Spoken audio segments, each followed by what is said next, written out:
तो अव्ययभाव समास जो था वो हमारा क्या हो गया था, कंप्लीट हो गया। तो अब हम क्या पढ़ेंगे, वो पढ़ेंगे द्विगु समास। तो अब हमारा जो भेद कितने थे समास के, वो थे 6 भेद।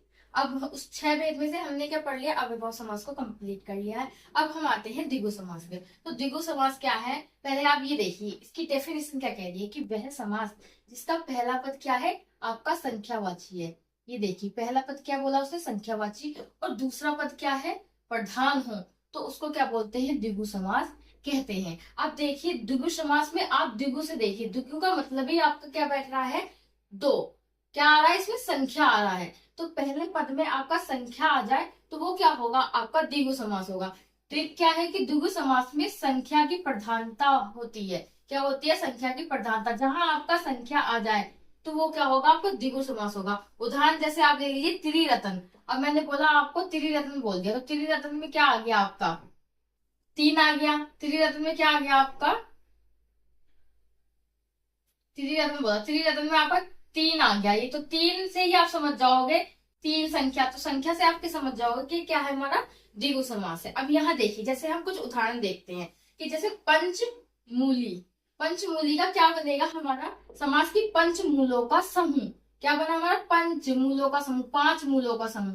तो क्या आया यहाँ पे, पांच आया। तो ये क्या है, हमारी संख्या है। तो पहला जो प्रधानता हमारी क्या आ रही है, संख्या की आ रही है। तो पहला पद क्या बन रहा है हमारा, संख्या बन रहा है। तो वो क्या हो गया हमारा, एक तरीके से द्विगु समास हो गया। अब जैसे यहाँ देखिए नवरत्न, तो नवरत्न में क्या आ रहा है आपका, नौ रत्न का समूह। क्या आ रहा है, नौ रत्न का समूह। तो ये भी हमारा क्या हो गया, द्विगु समास हो गया, क्योंकि इसमें जो पहला क्या आ रहा है हमारा, नौ आ रहा है। देखो संख्या जहां पे भी आपकी संख्या आ जाए तो आप वहां देखते ही लगा दीजिए कि क्या आएगा, वो क्या होगा, वो आपका द्विगु समास होगा। जैसे सप्तदीप, तो क्या होगा, सात दीपों का समूह, सात दीपों का समूह। तो ये क्या हो गया आपका, द्विगु समास हो गया। नवरात्र, देखो नवरात्र तो आपके स्टार्ट हो गए हैं, आज से आपके क्या हो गए स्टार्ट, नवरात्र स्टार्ट हो गए हैं। तो नवरात्र का क्या बनेगा, नौ, नौ रात्रों, नवरात्र का क्या बनेगा आपका, नौ रात्रों का समूह, नवरात्रों। तो नौ रात्रों का, इसको आप लिख दीजिए, नवरात्रि ही लिख दीजिए, नवरात्र से अच्छा है, नवरात्रों का, नवरात्रों का समूह, ये ज्यादा अच्छा होगा। नौ से तो आप समझ ही जाओगे, नवरात्र से आप समझ जाओगे, नौ उसमें संख्या आ रही है, तो क्या है ये हमारा द्विगु समास है। नवग्रह, तो क्या है, नौ ग्रहों का समूह।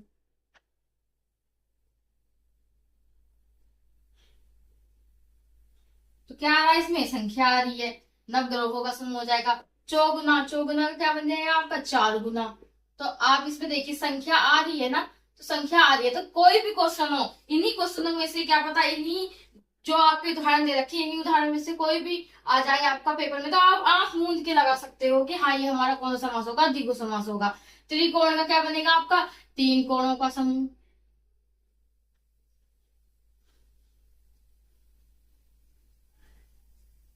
त्रिरंग, तिरंगा, सॉरी, तिरंगा का क्या बनेगा आपका, तीन रंगों का समूह।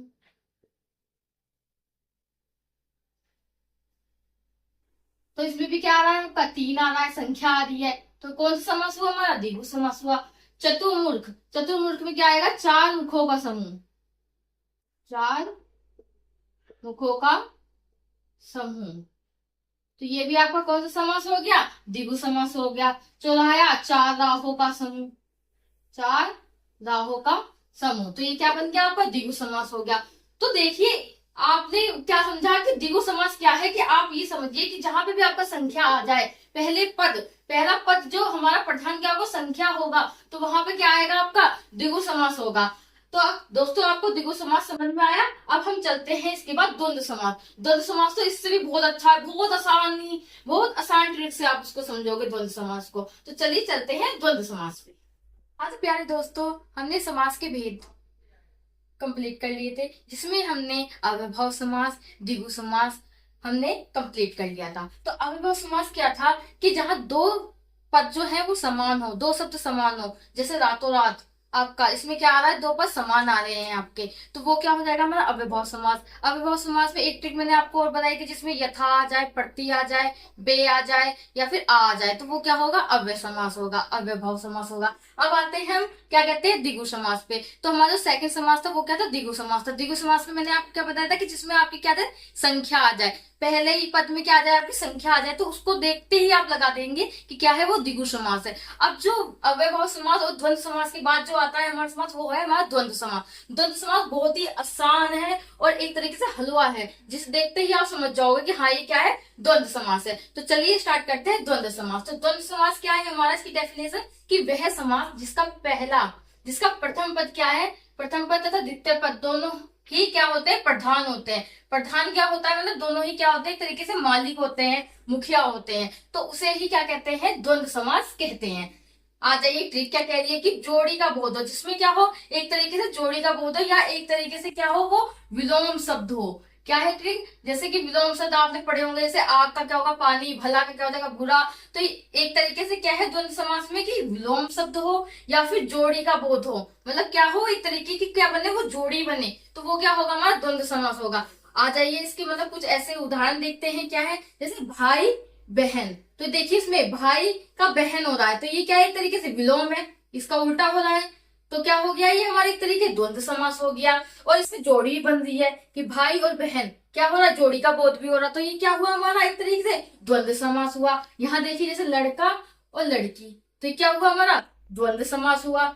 माता और पिता, क्या हुआ, बना हमारा एक तरीके से द्वंद्व समास बना। आग पानी, भला बुरा, क्या बन रहा है हमारे एक तरीके से, ये द्वंद्व समास बन रहा है। भला का उल्टा क्या हो गया, बुरा हो गया, तो क्या हो गया, आप इससे समझ जाओगे कि विलोम हो रहा है एक तरीके से, तो क्या है वो हमारा द्वंद्व समास है। अब वो समास में क्या था कि रातों रात था, क्या था, रातों रात, तो इसमें क्या हो रहा था, हमारे दोनों शब्द क्या आ रहे थे, समान आ रहे थे, तो वो क्या था, हमारा अव्ययभाव समास था। और ये क्या है, हमारा द्वंद्व समास है। द्वंद्व समास में क्या हो रहा है कि विलोम हो रहा है, उसका उल्टा हो रहा है, और क्या हो रहा है, इसमें जोड़ी का बोध हो रहा है एक तरीके से, तो ये क्या हुआ, हमारा द्वंद्व समास हुआ। जैसे अपना का क्या बन गया, पराया बन गया, तो इसका अपना का हमने विलोम क्या करा, पराया कर दिया, और इसमें क्या जोड़ी भी बन रही है एक तरीके से, आगे पीछे हो गया, तो ये क्या हो गया, हमारे एक तरीके से द्वंद्व समास हो गया। चलिए अब इसके कुछ उदाहरण भी देख लेते हैं।